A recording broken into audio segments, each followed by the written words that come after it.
Today I am going to teach you what is democracy, why democracy for class 9th. Okay, the first part, what is democracy, we have already completed. Now today we will focus on why democracy. Okay, let's begin the topic why democracy. Firstly, you should have to understand that why democracy. Okay, now real democracy should be compared with real forms of other modes of government like monarchy, dictatorship or others. Okay, you can understand there are three types of government like that: democracy, monarchy and dictatorship.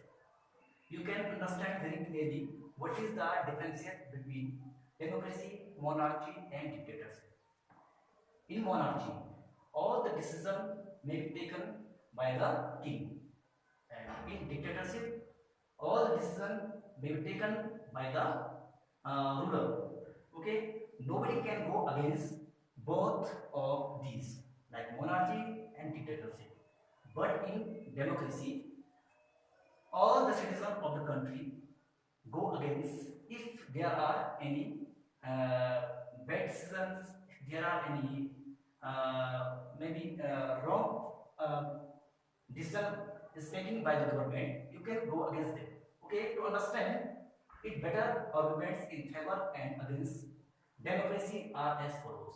Okay, what are the best for democracy and what is the problems for democracy? You can understand both the points. Okay, first, arguments against democracy. तो हम ये चीज समझेंगे कि democracy के खिलाफ कौन कौन से आर्गुमेंट्स हैं जिससे इस पे एक क्वेश्चन मार्क खड़ा होता है। तो देखिए, इसको समझिए आप कि क्या क्या पॉइंट्स हो। आप समझिए arguments against democracy. Leaders keep changing in a democracy, this leads to instability. यानी डेमोक्रेसी में क्या होता है कि हम जो है जब हमारा पूर्ण चुनाव हो जाता है 5 साल में, तो हमारे लीडर्स क्या होते हैं, चेंज होते हैं, जिससे जो है हमारी डेमोक्रेसी में क्या आ जाती है, इंस्टेबिलिटी आ जाती है। ठीक है ना। और इस इंस्टेबिलिटी के आने से जो है कई बार जो है जो डिसीजन होते हैं वो पेंडिंग पड़ जाते हैं।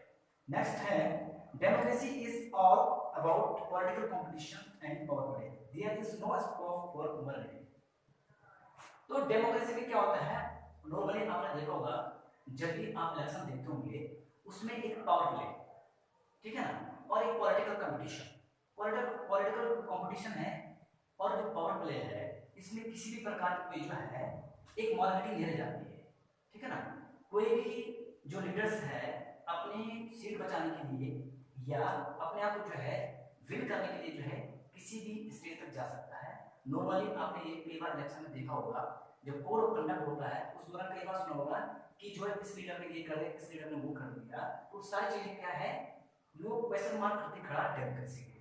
नेक्स्ट पॉइंट है, elected leaders do not always know the best interest of the people which leads to bad decision. Okay, you know, if we will talk about India, India is a large country, east to west and north to south. There are different religion, different culture, different languages, so that who are our representatives, they cannot, it is not necessary that he or she will be know about all the circumstances। यानी कि जो हमारा एक नेता चुना हुआ है, ये जरूरी नहीं है कि उन लोगों की जो एक इंटरेस्ट है उसको सही ढंग से समझ सके। ठीक है ना। तो ये क्या होता है, प्रॉब्लम क्रिएट कर जाता है। और democracy leads to corruption as it is based on electoral competition. आपने देखा होगा कि सबसे ज्यादा जो आज के डेट में एक और जो पॉइंट है वो है करप्शन। ठीक है ना। डेमोक्रेसी में जो है ये जो करप्शन वाला जो एक इश्यू है ये बहुत ही बड़ा एक इश्यू बन चुका है। ठीक है ना। इसके हम ज्यादा डिटेल में नहीं जाएंगे, बट आपने देखा होगा कि कई प्रकार की गवर्नमेंट किसी प्रकार जो है एक ब्लेम करता है कि इस गवर्नमेंट ने ये कर दिया है, उस गवर्नमेंट ने वो कर दिया है, तो कहीं ना कहीं ये चीज इसमें इन्वॉल्व है।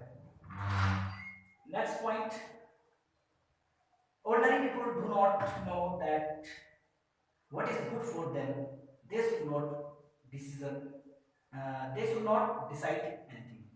अब क्या होता है, हमारी जो डेमोक्रेसी है इसमें क्या है, इन डेमोक्रेसी देखिए डेमोक्रेसी में क्या है, people is all in all, यानी जो जनता है वही ऑल इन ऑल है। उसमें क्या है, हमारे जो एजुकेटेड पीपल भी हैं, उसमें जो है इलिटरेट लोग भी हैं, यानी जो पढ़े लिखे ज्यादा नहीं है, तो बहुत सारे ऑर्डिनरी पीपल हैं जो इन चीजों को ज्यादा बेहतर ढंग से नहीं समझ सकते हैं। तो कहीं ना कहीं जो है, जो हमारे लीडर होते हैं वो उनके लिए क्या डिसाइड करते हैं, वो भी इसमें जो है कहीं ना कहीं क्या कर देता है, वो सम्मान खड़ा कर देता है। Democracy leads to frequent changes in leadership, sometimes this can set back big decisions and after the government's efficiency. कभी कभार क्या होता है, जो हमने फर्स्ट में पॉइंट जो हमने एक नोट किया था, फर्स्ट में पॉइंट नोट किया था कि इंस्टेबिलिटी,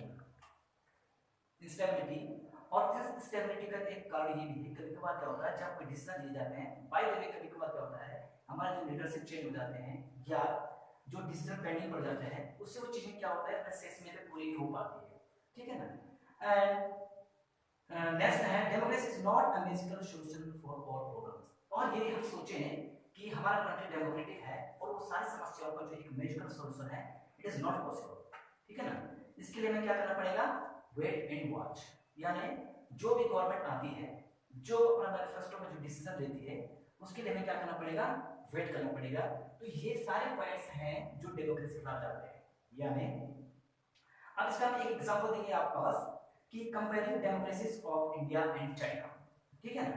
तो आप देखिए कि the worst recorded famine in the world was the 1958-1961 China's famine. In this, around 3 crore people died during the same period. The economic conditions of India was similar to that of China, but India did not have any kind of famine. According to economics, this was due to different government policies in India and China. तो 1958 और 68 one के बीच में जो है China में एक बहुत बड़ा फैमान आया, ठीक है, जिसमें वहां 3 करोड़ लोग मरे। जबकि जो है इंडिया में जो है India became independent in 1947 and China में जो है इस चीज को सडन से डील नहीं कर पाए। क्यों नहीं कर पाए डील, क्योंकि वहां एक डेमोक्रेटिक गवर्नमेंट नहीं है, जो वहां के लोग हैं वो गवर्नमेंट अगेंस्ट नहीं बोल सकते हैं, गवर्नमेंट जो कमियां हैं उसको नहीं बता सकते हैं, ठीक है ना। और यदि कोई ऐसा करता है तो उसको उसके लिए पनिशमेंट मिलता है। जबकि जो है इंडिया में जो सबसे बड़ा फैमान आया था वो आया था 1943 में, जो बंगाल फैमान के नाम से।